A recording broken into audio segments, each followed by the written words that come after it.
ارباب علم و دانش، اصحاب ذی شعور، احباب فکر و نظر، اہل خرد و عقل، معزز علماء کرام، مشائخ عظام، عزیز بھائیوں، دوستوں، بزرگوں، طالب علم ساتھیوں، کارخانہ بازار میں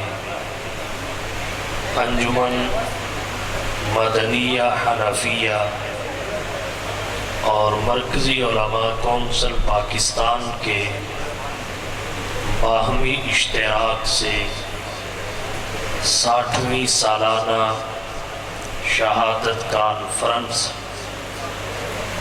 باوقار پرجوش طریقے سے انعقاد پذیر ہے۔ کانفرنس کے کامیاب انعقاد پر انجمن مدنیہ حنفیہ اور مرکزی علماء کونسل پاکستان کے ذمہ داران کو تہہ دل سے خراج تحسین پیش کرتا ہوں۔ اللہ تعالیٰ ایک ایک فرد کو اس کی جد و جہد پر اپنی شایان شان اجر جزیل عطا فرمائے۔ 1445 ہجری کے ماہ محرم کی 7 تاریخ چل رہی ہے۔ قمری سال کی ابتدا محرم الحرام سے ہوتی ہے اور محرم الحرام کا آغاز صحابہ و اہل بیت کے تذکروں سے ہوتا ہے۔ فاروق و حسین کے مبارک ذکر سے ہوتا ہے۔ چیئرمین مرکزی علماء کونسل پاکستان سفیر امن حضرت مولانا صاحبزادہ زاہد محمود صاحب قاسمی دامت برکاتہم العالیہ نے خود بھی انتہائی عمدہ جامع خطاب فرمایا اور مجھے جس عنوان پر خطاب کا حکم دیا وہ عظمت صحابہ و اہل بیت ہے۔ میں مختصر وقت میں چند باتیں آپ کی توجہ کی نظر کروں گا۔ اہل اسلام کا اس بات پر اجماع اور اتفاق ہے، کائنات انسانی میں سب سے بلند و برتر طبقہ، افضل اور اعلیٰ طبقہ حضرات انبیاء کرام علیہم السلام کا ہے۔ انبیاء کرام علیہم السلام کے بعد سب سے افضل اور اعلیٰ، قرب خداوندی میں سب سے بلند و بالا نبی کے صحابہ اور اہل بیت ہیں۔ دونوں طبقے بعد از انبیاء پوری انسانیت سے افضل اور اعلیٰ ہیں۔ اللہ تعالیٰ نے ان دونوں طبقوں کا انتخاب خود فرمایا ہے۔ علامہ ابن تیمیہ رحمۃ اللہ علیہ نے الصارم المسلول علی شاتم الرسول حضرت انس رضی اللہ تعالی عنہ سے ایک روایت ذکر کی جس کے ابتدائی الفاظ یہ ہیں: ان اللہ اختارنی واختار لی اصحابی، اللہ نے منصب نبوت اور ختم نبوت کے لیے مجھے چنا ہے، پھر میری معیت، صحبت اور رفاقت کے لیے میرے اصحاب کو بھی خود چنا ہے۔ اور جناب نبی کریم صلی اللہ علیہ وسلم کے متعدد فرامین سے یہ بات بھی ثابت ہوتی ہے جیسے صحابہ رب کا انتخاب ہے ویسے ہی آپ کے اہل بیت بھی رب کا انتخاب ہے۔ جناب نبی کریم صلی اللہ علیہ وسلم کے ارشادات سے واضح ہے کہ آپ کے حرم میں جو خاتون بھی تشریف لائی اللہ کی مرضی مشیت ہی نہیں اللہ کے حکم سے تشریف لائی۔ جناب نبی کریم صلی اللہ علیہ وسلم نے اپنی 4 بیٹیوں کا نکاح جن شخصیات سے کیا اللہ کے حکم کے بغیر نہیں کیا، تو صحابہ بھی رب کا انتخاب ہے، اہل بیت نبوت بھی رب کا انتخاب ہے۔ رہی یہ بات صحابہ کا دائرہ کیا ہے، اہل بیت نبوت کا دائرہ کیا ہے، اگرچہ یہ بحث انتہائی طویل ہے، انتہائی مختصر وقت میں آپ کی توجہ کی نظر کر کے بات آگے بڑھانا چاہوں گا۔ صحابہ کا دائرہ کیا ہے، صحابی کسے کہتے ہیں، صحابہ کون تھے؟ ام المؤمنون الذین ادرکوا صحبت النبی علیہ السلام مع الایمان۔ صحابہ ان خوش نصیب مومنوں کو کہتے ہیں جنہوں نے حالت ایمان میں حضور سرور کونین ساقی کوثر شافی محشر صلی اللہ علیہ وسلم کی صحبت کو پائے۔ اور نبی کے اہل بیت کا دائرہ کیا ہے؟ نبی کے اہل بیت میں اولاً نبی کی ازواج ہے، پھر نبی کی اولاد ہے، نبی کے 3 بیٹے، نبی کی 4 بیٹیاں، پھر نبی کی بیٹیوں کی اولاد ہے، پھر بطور تفضل نبی کے داماد نبی کے اہل بیت ہیں۔ تو یہ صحابہ و اہل بیت کا دائرہ ہے۔ اختصار کے ساتھ میں نے آپ کی توجہ کی نظر کیا۔ رہی بات فضائل کی، صحابہ بھی رب کا انتخاب ہے، اہل بیت نبوت بھی رب کا انتخاب ہے، اور سب کا انتخاب غلط ہو سکتا ہے مگر میرے رب کا انتخاب کبھی غلط نہیں ہوتا۔ صحابہ و اہل بیت کی کس کس عظمت کا ذکر کیا جائے؟ صحابہ و اہل بیت دونوں طبقے حاملین نسبت محمدی ہے، نبی کی نسبت کے حامل، انہیں حضور کی ذات گرامی سے نسبت ایمانی بھی حاصل تھی، نسبت تعلیمی بھی حاصل تھی، نسبت تربیت بھی حاصل تھی۔ ہم حضور صلی اللہ علیہ وسلم پر ایمان لائے ہیں، ہمارا ایمان موروثی ہے، ان کا ایمان موروثی نہیں تھا۔ ہمارا ایمان کے لیے گیا کچھ نہیں اور انہوں نے ایمان کے لیے سب کچھ لٹایا بچایا۔ ہم حضور پر ایمان لائے علماء سے سن کر، کتابوں میں پڑھ کر، ہمارے آباء و اجداد لائے، موروثی ایمان ہے۔ صحابہ کرام مصطفیٰ پر ایمان لائے، نبی کے ہاتھوں پہ ہاتھ رکھ کر انہیں حضور کی ذات گرامی سے نسبت ایمانی حاصل۔ قرآن کریم میں جہاں بھی یا ایھا الذین آمنوا کے الفاظ آتے ہیں میرے اور آپ تک بعد میں پہنچتے ہیں، ان کا اولین مصداق صحابہ کرام قرار پاتے ہیں، اہل بیت نبوت قرار پاتے ہیں۔ وہ نبی کی نسبت کے حاملین، حضور سے نسبت ایمانی بھی حاصل، نسبت تعلیمی بھی حاصل۔ اللہ نے قرآن کریم میں حضور کے منصبی فرائض میں ایک بات یہ ذکر فرمائی، یعلمہم الکتاب والحکمہ، آپ لوگوں کو کتاب و حکمت کی تعلیم دینے آئے، یہ آپ کے منصبی فرائض میں شامل تھا۔ سوال یہ ہے جب حضور نے کتاب و حکمت کی تعلیم دی تو کون سے نفوس قدسیہ تھے جنہوں نے حضور صلی اللہ علیہ وسلم کے تعلیم کے زیور سے اپنے آپ کو آراستہ کیا؟ ہر کسی کی زبان پر انہی 2 طبقوں کا نام آئے گا کہ ایک طبقہ صحابہ کا ہے، دوسرا اہل بیت نبوت کا۔ انہیں حضور کی ذات گرامی سے نسبت ایمانی بھی حاصل، نسبت تعلیمی بھی حاصل، نسبت تربیت بھی حاصل۔ اللہ نے قرآن کریم میں حضور کے منصبی فرائض میں ایک بات اور ذکر کی، یزکیہم، کہ آپ کا ایک منصبی فرض تزکیہ ہے، قلوب کا تزکیہ، باطن کا تصفیہ. جب حضور قلوب کا تزکیہ فرما رہے تھے، باطن کا تصفیہ فرما رہے تھے، تو وہ کن کے قلوب تھے جنہیں اللہ کے نبی نے پاک کیا؟ ایک جواب ہوگا، وہ نبی کے صحابہ تھے، اہل بیت نبوت تھے. یہی بات ہے اللہ نے قرآن کریم میں دونوں کی تطہیر اور تزکیہ کا اعلان فرمایا.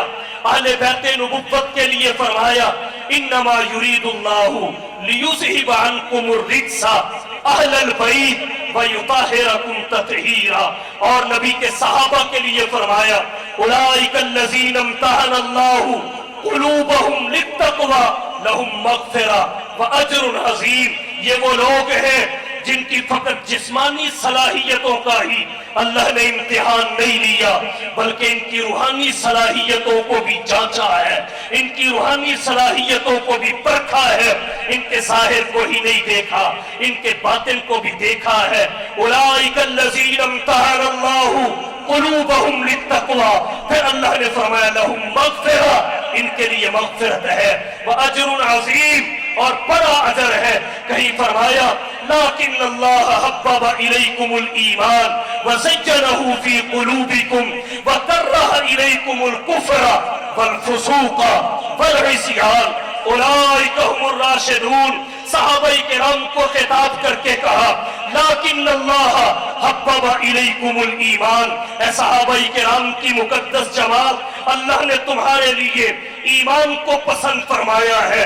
وَزَيَّنَهُ فِي قُلُوبِكُمْ، اسے تمہارے قلوب میں مزین کر دیا، سجا دیا، پرو دیا، جما دیا. لیکن اللہ حبب الیکم الایمان وَزَيَّنَهُ فِي قُلُوبِكُمْ. پھر فرمایا کَرَّہَ الیکم الکفر، کفر کو تمہارے لیے اللہ نے ناپسند کیا ہے. والفسوق، فسق کو تمہارے لیے اللہ نے ناپسند کیا ہے. والعصیان، عصیان کو تمہارے لیے اللہ نے ناپسند کیا ہے. کیا شان ہے صحابہ کرام کی! دنیا والوں کو کہا جائے کفر کے قریب نہیں جانا، فسق کے قریب نہیں جانا، معصیت اور عصیان کے قریب نہیں جانا. جب بھائی اصحاب محمد کی آئی تو کفر کو کہہ دیا جائے کہ صحابہ کے قریب نہیں جانا، فسق کو کہہ دیا جائے صحابہ کے قریب نہیں جانا، عصیان کو کہہ دیا جائے صحابہ کے قریب نہیں جانا. انبیاء پہ عصمت کا پہرا ہے، صحابہ پہ حفاظت کی جائے. سبحان اللہ، ماشاء اللہ، ماشاء اللہ.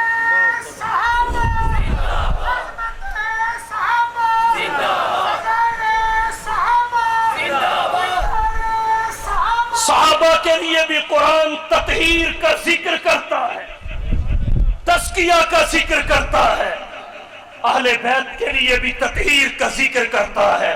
صحابہ بھی نبی کی نسبت کے حامل، اہل بیت بھی نبی کی نسبت کے حامل، نسبت ایمانی بھی حاصل، نسبت تعلیمی بھی حاصل، نسبت تربیت بھی حاصل. اور نبی کی نسبت کی کیا شان ہے! نسبت مصطفیٰ بھی عجب چیز ہے، نسبت مصطفیٰ بھی عجب چیز ہے. جس کی نسبت نہیں اس کی عزت نہیں. نبی کی نسبت کی قدردانی اہل ایمان میں دیکھیے. جس شہر کی نسبت مصطفیٰ سے ہوئی اسے یہ خالی مکہ نہیں مکہ مکرمہ کہتے ہیں، مدینہ نہیں مدینہ منورہ کہتے ہیں. اس کی مٹی کو مٹی نہیں کہتے، خاک شفا قرار دیتے ہیں. ہمارے اکابر، ہمارے بزرگ، ہمارے اسلاف، کس طرح ان کا تعارف کرایا جائے. اس وادی گل کا ہر ذرہ خورشید جہاں کہلایا ہے، اس وادی گل کا ہر ذرہ خورشید جہاں کہلایا ہے. جو اند یہاں سے اٹھا ہے پیر مغاں کہلایا ہے. اس بزم جنوں کے دیوانے ہر راہ سے پہنچے یزدہ تک، اے عام ہمارے افسانے دیوار چمن سے زندہ تک. ہمارے اکابر نے اسے آنکھ کے سرمے کے طور پہ استعمال کیا. یہ نبی کی نسبت کی قدردانی ہے. اور نبی کی نسبت کی ناقدری کتنا بڑا قصور ہے.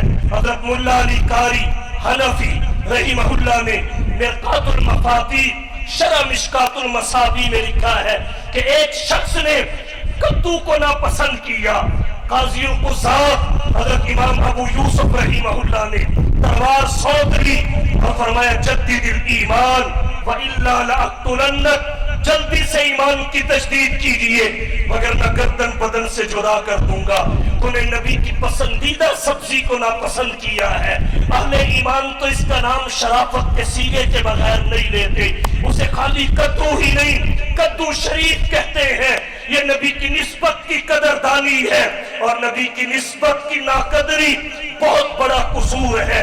تو صحابہ کرام اور اہل بیت عظام نبی کی مقدس اور بابرکت نسبت کے حامل ہیں. ایک بات یہاں اور شامل کرنا چاہوں گا. آج کچھ لوگ صحابہ و اہل بیت کو تاریخ کے ترازو پہ تولتے ہیں، صحابہ و اہل بیت کو تاریخ کے آئینہ میں دیکھتے ہیں. صحابہ و اہل بیت کا وزن تاریخ کے ترازو پہ نہیں کیا جا سکتا، تاریخ کے اوراق پہ نہیں کیا جا سکتا. اللہ کے قرآن پہ ہوتا ہے، صاحب قرآن کی نسبت پہ ہوتا ہے. وہ نبی کی نسبت کے امین تھے، نبی کی نسبت کے امین. یاد رکھیے انبیاء کرام علیہم السلام کی عزت و تکریم واجب ہے، اعمال کی کثرت کی وجہ سے نہیں، مقام نبوت نسبت الی الربوبیت کی وجہ سے. صحابہ کی عزت و تکریم بھی واجب ہے، اعمال کی کثرت کی وجہ سے نہیں، مقام صحابیت نسبت الی النبوت کی وجہ سے. اللہ نے اپنے رسولوں کو ورسولی کہہ کر عزت بخشی. حضور نے اپنے صحابہ و اہل بیت کو اصحابی اہل بیتی کہہ کر عزت بخشی. اصل عزت نبی کی نسبت کی قدردانی کی ہے. تو صحابہ کی عزت نبی کی نسبت کی وجہ سے، اہل بیت کی عزت نبی کی نسبت کی وجہ سے. اور یہ دونوں طبقے ویسے بھی تاریخی شخصیات نہیں ہیں، یہ قرآنی شخصیات ہیں. آج اگر کوئی کہے فلانی تاریخ کی کتاب فلانے صحابی کے بارے میں یہ کہتی ہے، فلانی تاریخ کی کتاب اہل بیت نبوت کے فلانے فرد کے بارے میں یہ لکھتی ہے، تو اسے دو ٹوک لفظوں میں کہہ دیجئے قرآن سے بڑی کتاب کوئی نہیں، آیت سے بڑا حوالہ کوئی. قرآن سے بڑی کتاب کوئی نہیں، آیت سے بڑا حوالہ کوئی نہیں. اللہ نے زینت بخشی ہے افلاک کو روشن تاروں سے، اللہ نے زینت بخشی ہے افلاک کو روشن تاروں سے.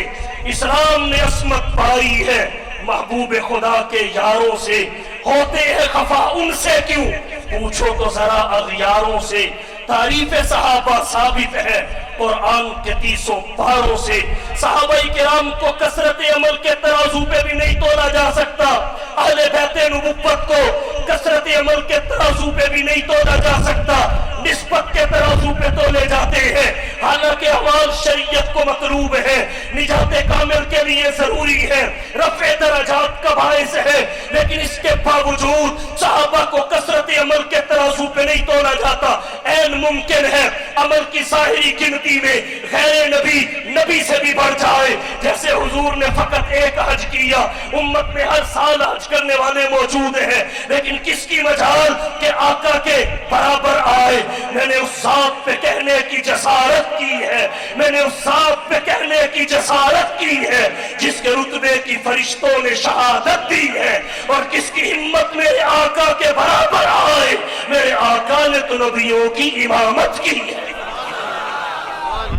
بالکل اسی طرح اعمال کی ظاہری گنتی میں غیر صحابی سے بڑھ سکتا ہے، لیکن رتبے میں ساری کائنات کے عابدین و زاہدین مل کر بھی کسی صحابی کی گرد راہ کو نہیں پہنچ سکتے، اہل بیت نبوت کے کسی فرد کی گرد راہ کو نہیں پہنچ سکتے. حضرت مولا علی قاری حنفی رحمہ اللہ نے مرقات المفاتی شرح مشکات المصابیح میں حضرت عبداللہ بن مبارک رحمہ اللہ کا ایک قول ذکر کیا. ایک سوال کے جواب میں انہوں نے فرمایا عمر بن عبدالعزیز حضرت معاویہ نہیں، ان کے گھوڑے کے ناک کے نتھنے میں پڑنے والی گرد و غبار کے برابر بھی نہیں ہو سکتے. فیضان محمد کی تصویر صحابہ ہے، فیضان محمد کی تصویر صحابہ ہے، اللہ کی شریعت کی تعبیر صحابہ ہے. گر قرآن کلام اللہ ہے شان محمد کی تو زبان محمد کی تقریر صحابہ ہے. گر کفر سے بچنا ہے اصحاب سے جڑ جاؤ، گر کفر سے بچنا ہے اہل بیت سے جڑ جاؤ. ظلمات کے طوفان میں تنویر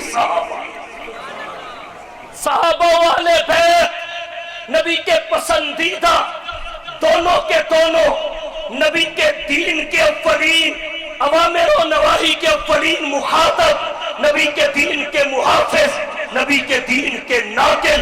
یہی وجہ ہے قال رسول اللہ بعد میں، فعل رسول اللہ بعد میں، اکل رسول اللہ بعد میں، جلس رسول اللہ بعد میں، نام رسول اللہ بعد میں. ان ابن عمر پہلے، ان ابن عباس پہلے، ان عائشہ پہلے، ان حفصہ پہلے. گویا حدیث کی سندیں کہتی ہیں جیسے مصطفیٰ کے بغیر کوئی خدا تک نہیں پہنچ سکتا، صحابہ و اہل بیت کے بغیر مصطفیٰ تک نہیں پہنچ سکتا. کنز الاموال میں حضرت حسن بن علی رضی اللہ تعالی عنہ کا قول ہے، کہتے ہیں لِكُلِّ شَيْءٍ اساس، ہر شے کی ایک اساس اور بنیاد ہوتی ہے. وَأَسَاسُ الْإِسْلَامِ حُبُّ أَصْحَابِ رسول اللہ وَحُبُّ أَهْلِ بَيْتِهِ. دین اسلام کی اساس اور بنیاد دو طبقوں کی محبت ہے، ایک کو صحابہ کہتے ہیں، دوسرے کو اہل بیت کہتے ہیں. حجت الاسلام والمسلمین، قاسم العلوم والخیرات، منبع فیوز و برکات. ابھی میرے 7 منٹ باقی ہے، توجہ ہے. بانی دار العلوم دیوبند، حجت الاسلام والمسلمین، قاسم العلوم والخیرات، منبع فیوز و برکات، صاحب آب حیات حضرت مولانا محمد قاسم نانوتوی رحمت اللہ علیہ نے ہدیت الشیعہ میں بڑی محبت کی بات لکھی، اعتدال کی بات لکھی. حضرت نانوتوی رحمہ اللہ فرماتے ہیں، حضرت نانوتوی فرماتے ہیں صحابہ و اہل بیت کا آپس میں کیا تعلق ہے. فرمایا ایک آنکھ صحابہ، دوسری آنکھ اہل بیت نبوت. اب جس آنکھ کو بھی پھوڑا جائے نقصان اپنا، کوئی بھی ایک آنکھ پھوٹ جائے تو انسان کتنا بھی حسین ہو، کتنا بھی خوبصورت ہو، نین نقش کتنے ہی تیز ہو اور متناسب الاعضاء ہو، جب اس کی ایک آنکھ چلی جاتی ہے تو اس سے دوسری کا بھی حسن ضائع ہو جاتا ہے، دوسری کا بھی حسن جاتا رہتا ہے. بالکل اسی طرح اگر کوئی شخص صحابہ کی محبت کا دعویٰ کرے اور اہل بیت نبوت کے بارے میں متشکک نظر آئے، اسے اپنا ایمان چیک کرنا چاہیے. اور اگر کوئی اہل بیت نبوت کی محبت کا دعویٰ کرے اور صحابہ کرام کے بارے میں متشکک نظر آئے، اسے بھی اپنے ایمان پہ نظر رکھنی چاہیے، بلکہ تلاش کرنا چاہیے. امام رازی رحمت اللہ علیہ فرماتے ہیں اہل سنت والجماعت کا بیڑا اس لیے پار ہے کہ ان کے دل میں صحابہ کی بھی محبت ہے، ان کے دل میں اہل بیت نبوت کی بھی محبت ہے، اور تعلیمات نبوت اسی کا تقاضا کرتی ہیں. حضور نے صحابہ کے لیے فرمایا یہ ستارے ہیں، اہل بیت نبوت کے لیے فرمایا یہ کشتی ہے. جب کوئی شخص سمندر میں سفر کرتا ہے انہی دو چیزوں کی ضرورت ہوتی ہے، ایک کشتی کی، ایک راستے کی وضاحت کی. اہل بیت نبوت کی محبت کشتی ہے، صحابہ کرام مشعل بردار ہے، علم بردار ہے. اگر جنت کی منزل حاصل کرنا چاہتے ہو، اللہ کی رضا کی منزل حاصل کرنا چاہتے ہو تو اپنے دل میں دونوں کی جگہ بنانی پڑے گی. جب قرآن میں صحابہ و اہل بیت اکٹھے ہیں، جب حدیث میں صحابہ و اہل بیت اکٹھے ہیں، جب رشتہ داریوں کے باب میں صحابہ و اہل بیت اکٹھے ہیں، جب مکے میں صحابہ و اہل بیت اکٹھے ہیں، جب مدینے میں صحابہ و اہل بیت اکٹھے ہیں، تو پھر اہل ایمان کے سینوں میں بھی صحابہ و اہل بیت اکٹھے ہوں. ہمارے سینوں میں بھی صحابہ و اہل بیت اکٹھے ہوں گے. اور یہی وہ کلیہ ہے، یہی وہ فارمولہ ہے جس کے ساتھ قیام امن وابستہ ہے، انتشار کا خاتمہ وابستہ ہے. صحابہ کرام کو بھی مانا جائے، اہل بیت نبوت کو بھی مانا جائے. مرکزی علماء کونسل محرم الحرام کے مہینہ میں امن کا پیغام لے کے نکلی ہے. محرم الحرام کے مہینہ میں شر و فساد کے خاتمہ کے لیے نکلی ہے کہ جیسے صحابہ والے بیت اکٹھے تھے ان میں کوئی لڑائی نہیں تھی. آج اگر دونوں کی محبت کے دعوے دار اکٹھے ہو جائے, صحابہ اہل بیت کو مانتے تھے, اہل بیت صحابہ کو مانتے تھے, صحابہ سے محبت کے دعوے دار اہل بیت کی محبت کے بھی دعوے دار ہیں, اہل بیت کی محبت کے دعوے دار صحابہ کی محبت کے دعوے دار ہو تو اس ملک میں امن, اس ملک میں ایمان اطمینان بڑھتا ہوا نظر آئے گا. اور مرکزی علماء کونسل پاکستان جو اکابر کی فکر کو لے کے آگے بڑھ رہی ہے, اکابر کی جد و جہد کے تسلسل کا نام ہے مرکزی علماء کونسل, جو امن کے قیام کے لیے کوشاں ہے, مرکزی علماء کونسل جو ضابطہ اخلاق کو محرم الحرام سے پہلے پیش کر چکی ہے, ملی یکجہتی کونسل کا ضابطہ اخلاق جس میں صحابہ و اہل بیت دونوں کی محبت کی تلقین ہے, اور اس بات کی وضاحت موجود ہے کہ احترام اکابر اس کو یقیناً لازمی پکڑا جائے اور توہین اکابر سے بچا جائے, خواہ تاریخاً ہو, تقریراً ہو, تحریراً ہو. یہ ملک ہمارا ہے, اس کے ادارے ہمارے ہیں, اس ملک کی املاک ہماری ہے, کسی بھی طریقے سے اس ملک میں بد امنی نہ پھیلے تو یہ ہم سب کا ملک, ہم سب کے ادارے ہیں. ہم سب اللہ سے دعا کرتے ہیں کہ پروردگار محرم الحرام کے مہینہ میں ہر قسم کے شر سے, فساد سے اس ملک کی حفاظت فرمائے. مرکزی علماء کونسل کے ذمہ داروں کا شکریہ ادا کرتے ہوئے, انجمن مدنیہ حنفیہ کا شکریہ ادا کرتے ہوئے آخر میں اتنا کہوں گا, صحابہ و اہل بیت کے دو جلیل القدر افراد اور شخصیات اس مہینے کے شہداء ہیں. ان میں ایک حضرت عمر ہے, دوسرے حضرت حسین بن علی ہیں. حضرت عمر بھی عظیم شخصیت ہے, عقل جن پہ ناز کرتا تھا, اسلام کی عزت جن کے آنے سے بڑی ہے, اس میں اضافہ ہوا ہے. حضرت عمر بن خطاب جلیل القدر شخصیت ہے, وہ آگی دنیا کا حکمراں تھا, وہ حکمراں بھی مگر کہاں تھا, بپھرتی موجوں پہ حق پرستوں کی سادہ کشتی کا بادواں تھا, بڑا مبارک ہے کام اس کا, ستاروں جیسا مقام اس کا, وہ ایک شاہی صفت مجاہد جو سوئے منزل رواں دواں تھا, ابھرتے سورج سے تاج مانگا, سمندروں سے خراج مانگا, کسے خبر ہے کہ اس کا سکہ جہاں میں جاری کہاں کہاں تھا, وہ نیک سیرت حیا کا پہ کر لڑا ہمیشہ خدا کی خاطر, دیکھنے میں ایک تھا لیکن حقیقت میں کارواں تھا, قلندرانہ حیات اس کی, سکندرانہ صفات اس کی, کبھی ردا تھا وہ مفلسوں کی, کبھی وہ ریشم کا سائبہ تھا, وہ ایک عنوان بشارتوں کا, بصیرتوں کا, بصارتوں کا, اسی سے رستے تلاش کرنا, وہ دین فطرت کی کہکشاں تھا. حسن سے پوچھو, علی سے پوچھو, تم اس کے بارے نبی سے پوچھو, حسن سے پوچھو, علی سے پوچھو, تم اس کے بارے نبی سے پوچھو. اندھیری شب میں چراغ بن کر وہ ساری دنیا میں ذوالفشاں تھا. اور حضرت حسین بن علی, ان کے تعارف میں اس وقت احادیث نہیں پڑھتا, آثار اور اقوال نہیں پڑھتا, صرف حضرت قاسمی نے جو ایک شعر پڑھا اس کے دو مصرے پڑھے. میں تھوڑا آگے بڑھا دیتا ہوں. کون حسین جو دہکتی آگ کے شعلوں پہ سویا, وہ حسین جو دہکتی آگ کے شعلوں پہ سویا, وہ حسین جس نے خون سے اپنے کربل کو دھویا, وہ حسین جو جوان بیٹے کی میت پر نہ رویا, وہ حسین جس نے سب کچھ کھو کے بھی کچھ نہ کھویا, وہ حسین مرتبہ اسلام کا جس نے دوبالا کر دیا, خون نے جس کے تو عالم میں اجالا کر دیا, وہ کہ خون غم کو خوشی کے سانچے میں ڈھال کر مسکرایا موت کی آنکھوں میں آنکھیں ڈال کر. وآخر دعوانا ان الحمدللہ.